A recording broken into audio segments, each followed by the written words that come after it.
अस्सलाम वालेकुम। सीए में जब स्टूडेंट अपना सीए इंटर कंप्लीट करता है, कैफ क्वालिफाई करता है, तो उसने ट्रेनिंग पीरियड अपना कंप्लीट करना होता है जो कि 3.5 साल का पीरियड है, या ऑडिट फर्म में या इंडस्ट्री में। जब भी वो अपनी लास्ट अटैम्प्ट देता है ना, बड़े गौर से सुनिएगा, तो उसकी एक्सपेक्टेशन क्या होती है और एक्चुअल में रियलिटी क्या है। और इस एक्सपेक्टेशन रियलिटी के बाद हम ये डिस्कस करेंगे कि उसने एप्लीकेशन प्रोसेस में जाना है, ऑडिट फर्म्स में या इंडस्ट्री में।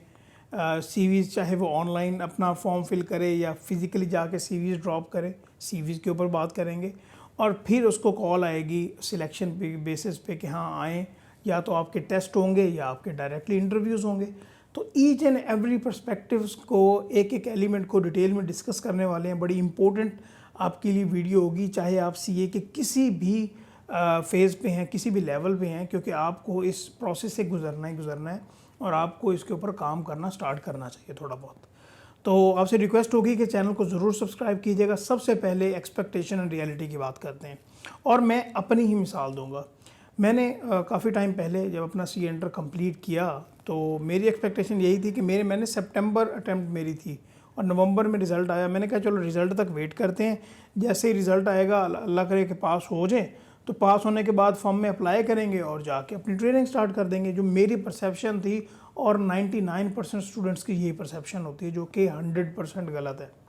मेरी इंडक्शन जाके फरवरी के महीने में हो रही है। ये पहले मैं एक आध वीडियो में आपको बता चुका हूँ। ये अभी बताने का मकसद ये है कि आपको आइडिया हो कि एक्सपेक्टेशन बंदे की यही होती है कि हाँ यार मैंने कैफ क्वालिफाई कर लिया है, सी एंटर कर लिया जो कि मेन पार्ट था। अभी मैंने अपनी आर्टिकल स्टार्ट करने हैं और मैंने अपना इंडक्शन अपनी मेरी स्टार्ट हो जानी है। मैंने बस सीवी ड्रॉप करनी है, इंटरव्यू देना है, वो फॉर्मेलिटी होनी है और मेरी इंडक्शन स्टार्ट।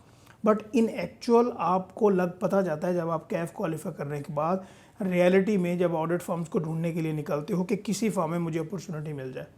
और आप गैप देख लीजिए, नवंबर से लेके फरवरी तक मैं डिफरेंट फर्म्स में अप्लाई करता रहा, इंटरव्यूज़ देता रहा, टेस्ट वगैरह देता रहा और फिर जाके फेब के एंड में जाके मेरी इंडक्शन होती है किसी एक ऑडिट फर्म में।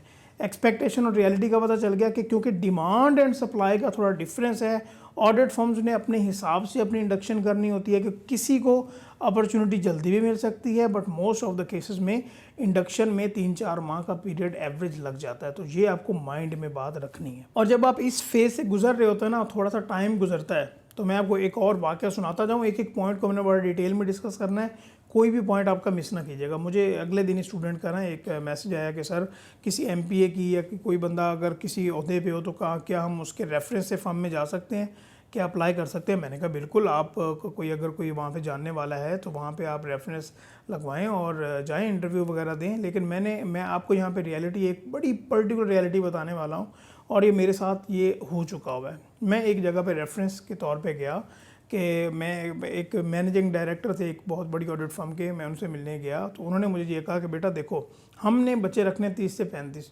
और मुझे 200 प्लस लोगों की कॉल्स आई हुई हैं और सारे जो हैं वो बड़े हैवी लोग हैं जिन्होंने मुझे कहा है कि हाँ इस बच्चे का इंटरव्यू कर लें, इस बच्चे का टेस्ट ले लें। तो मुझे आप पर्टिकुलरली ये बता दें मैं किसकी बात मानूं और किसकी बात ना मानूं। ये उनके वर्ड्स थे।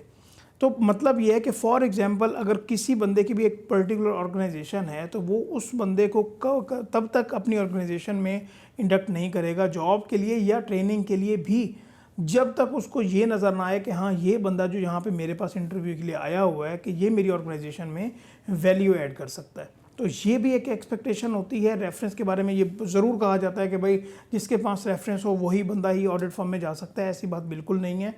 रेफरेंस सिर्फ आपको एक स्टेप अहेड कर देता है टेस्ट में, कि आपको टेस्ट की कॉल आ जाएगी या आपको इंटरव्यू की कॉल आ जाएगी।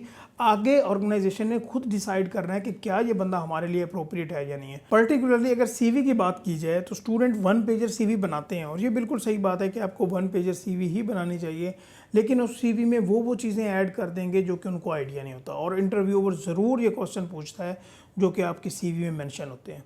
ये तो काफ़ी ज़्यादा ऑडिट फर्म्स हैं जहाँ पे आपको फिज़िकली जाके अपनी सीवी ड्रॉप करनी होती है और काफ़ी ऑडिट फर्म्स ऐसी भी हैं, ऑर्गेनाइजेशंस ऐसी भी हैं जहाँ पे आपको वेबसाइट के थ्रू ऑनलाइन अप्लाई करना होता है। और जब आप अप्लाई कर देते हो चाहे फिज़िकल या सीवी के थ्रू, तो फिर आपका प्रोसेस स्टार्ट होता है कॉलिंग का, कि आपको जो है ना कॉल आती है फर्म की तरफ से कि हाँ अगर तो वहाँ पर टेस्ट है, क्योंकि पहले हम टेस्ट की बात करेंगे कि हाँ आएँ आप टेस्ट दें।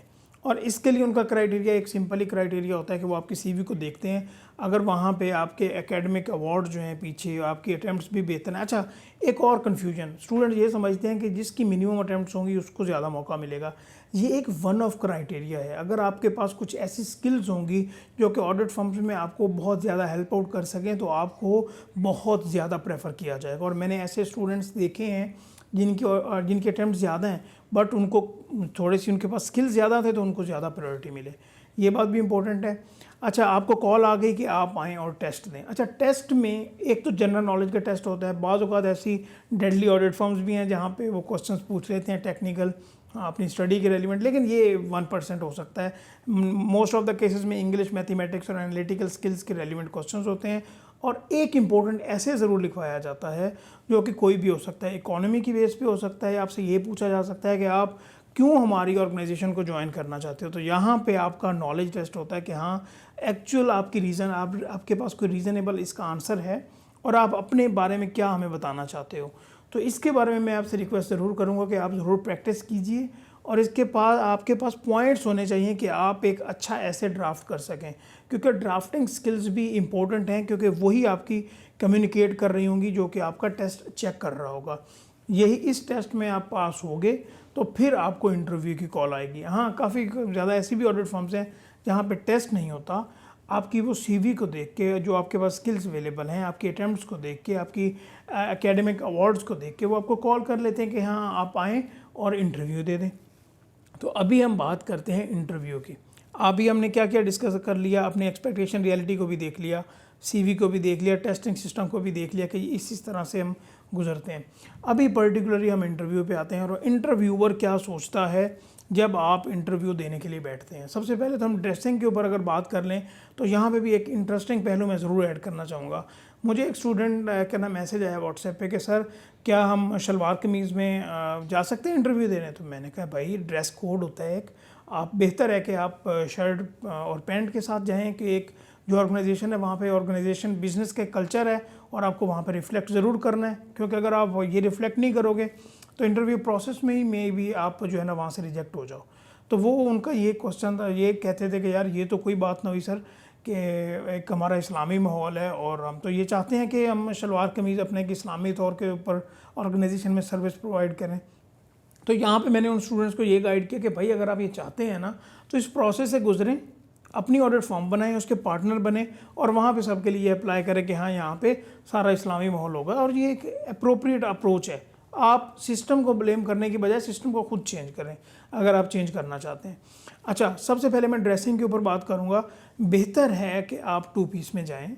अगर 2 पीस में नहीं जा सकते तो आप पैंट, शर्ट और एक साथ टाई ज़रूर पहने। और आपसे रिक्वेस्ट ये होगी कि कलर जो है, कोशिश कीजिएगा कि आपकी जो शर्ट है उसका कलर वाइट हो या उसका लाइट कलर हो जाए, लाइट ब्लू कलर हो जाए, कि एक अच्छा इंप्रेशन जाता है।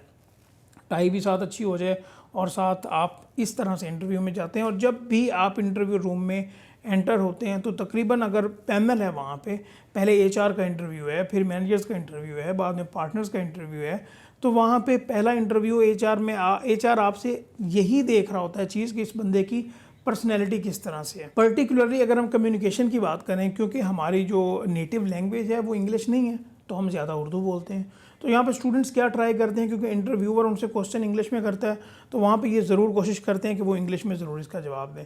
देखें, जहाँ आप कंफर्टेबल हैं आप उसी लैंग्वेज में उसको अप्रोप्रिएटली आंसर करें। और ये बिल्कुल ऑफेंसिव नहीं है, इस बात को समझने की ज़रूरत है। कम्युनिकेशन जो है ये आपको बेहतर करने की ज़रूरत है, ना कि इंग्लिश बोलने की। इंग्लिश बोलना एक और बात है और कम्युनिकेट बेहतर करना एक और बात है। इसको अंडरस्टैंड करने की भी आपको बहुत ज़्यादा ज़रूरत है।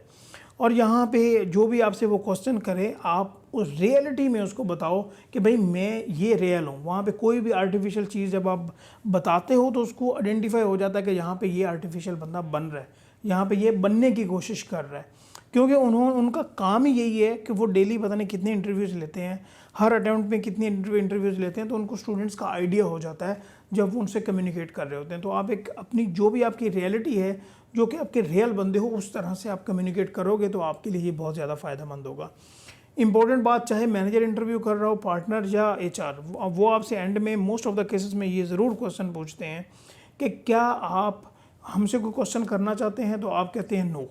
ये आपको नहीं करना। आपके पास हमेशा टॉकिंग पॉइंट्स होने चाहिए कि जब भी मुझे ये क्वेश्चन किया जाए तो मैं उस ऑर्गेनाइजेशन के बारे में पूछूं कि फॉर एग्जांपल अगर मैं ज्वाइन करता हूं तो मुझे किस डिपार्टमेंट में भेजा जाएगा, या जो भी आपके जहन में उस टाइम क्वेश्चन है, चाहे ऑर्गेनाइजेशन के क्लाइंट्स के मुतल्लिक हैं या किस बारे में भी हैं, वो आपने ज़रूर उनसे कोई ना कोई क्वेश्चन पूछना है। और एक और बात, अगर आप मैनेजर, आप दूसरा इंटरव्यू तकरीबन मैनेजर के पास होता है, मैनेजर्स अगर आपसे इंटरव्यूज ले रहे हैं तो वो आपसे ये ज़रूर क्वेश्चन पूछेंगे, टेक्निकल क्वेश्चन ऑडिट के रिलेटेड या रिपोर्टिंग के रिलेटेड, जिसमें कोई भी ऑडिट प्रोसीजर के बारे में पूछ सकते हैं या टैक्सेशन के बारे में पूछ सकते हैं। तो अगर आपको क्वेश्चन नहीं आता तो आप वहाँ पे उनको गलत ना बताएं, बल्कि उनको आप सॉरी कहें कि ये अभी मेरे माइंड में नहीं आ रहा, मेरे माइंड से आउट है, तो आप कोई और क्वेश्चन कर लें। तो इसका मतलब ये हरगिज़ नहीं है कि आप सभी क्वेश्चन का ऐसे कहते रहें कि सर ये भी नहीं आता, वे भी नहीं आता, वो भी नहीं आता। तो बात करने का मकसद ये है कि आपके पास हमेशा टॉकिंग पॉइंट्स भी होने चाहिए और आपके पास कोई टेक्निकल नॉलेज जो आप एजुकेशन में लेके गए हो ये भी होना चाहिए कि आप उनको अप्रोप्रिएटली आंसर कर सकें।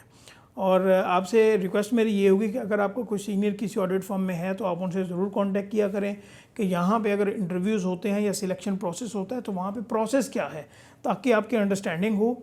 ए कैटेगरीज़ की ऑडिट फर्म होती हैं या बी कैटेगरीज़ की ऑडिट फर्म होती हैं। जब आप प्रोसेस से आइडेंटिफिकेशन आपकी हो जाएगी तो फिर आपके लिए बहुत ईजी होगा, बहुत ज़्यादा ईजी तो नहीं, लेकिन एक आपको रोड मैप पता चल जाएगा कि हाँ इस प्रोसेस से मैंने गुजरना है। तो गाइज़ ये एक इम्पोर्टेंट वीडियो थी आपके लिए, जिसके ऊपर आपको बहुत ज़्यादा काम करना है, चाहे आपकी एक्सपेक्टेशन रियलिटी हो, सीवी हो, आपकी टेस्टिंग सिस्टम हो या इंटरव्यू प्रोसेस हो। ठीक है, तो आई होप कि आपको ये वीडियो अच्छी लगी हो। अपने फेलोज़ के साथ भी ये शेयर ज़रूर कीजिएगा और हमें भी अपना फीडबैक ज़रूर बताइएगा। Thank you so much and Allah हाफ़िज़।